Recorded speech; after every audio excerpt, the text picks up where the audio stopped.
Hi, my name is Carissa Basuni, and I'm a Mission Catalyst serving in New York City. I specifically work in the Bronx with youth and their families in my apartment building, on my block, and the surrounding area. When asked to share with you prayer requests for my community, the word that just kept coming to my mind was safety. Now, obviously, as a Mission Catalyst in the Bronx, I ask you to please pray for the safety of the Bronx and specifically my community. The Bronx has been hit so high with coronavirus, and there are multiple cases of coronavirus within the families that I serve. There also have been a few deaths in my block alone because of coronavirus, and it's been a very hard time for our community.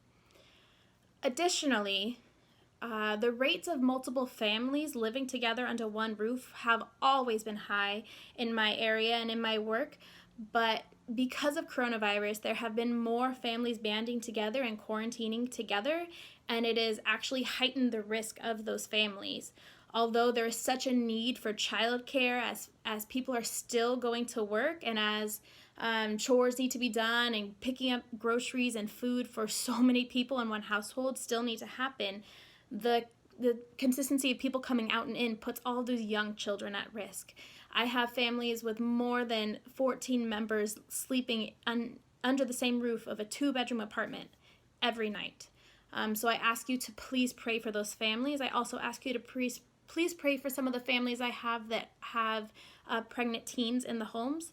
I have quite a few of those. One of the teenagers is actually due at the end of this week, and there is a lot of fear in those households because these women will be going to the hospital to give birth, and going to the hospital is not perceived as being safe right now because of the high probability of contacting coronavirus there.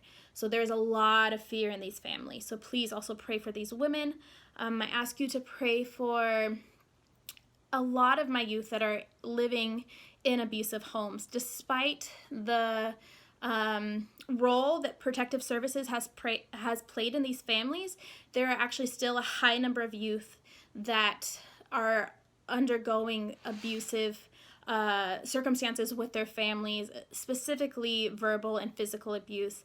And I have gotten a tremendous amount of calls in the past few weeks from youth asking for help and assistance because of the abuse that they're going through.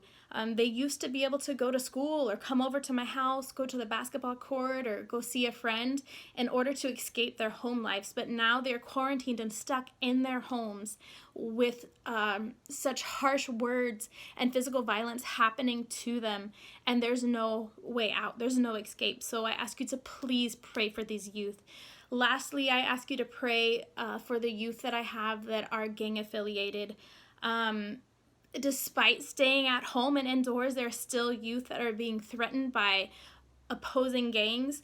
There are youth that are in their homes and are targeted and threatened by cars going by and motorbikes going by, aiming guns at their homes and at their families. I have youth that go to the supermarket to support their household and are followed and chased by gunmen. So I ask you to please pray for them. Although these circumstances are unfortunately somewhat normal and frequent despite coronavirus, because of the lack of people that are out on the streets, including the law enforcement, there is way more fear that's happening in their lives as they feel very alone on the streets while being chased and their lives being threatened. So please pray for these youth as well. Overall, again, please just pray for my community and their safety in all these different aspects. Thank you so much.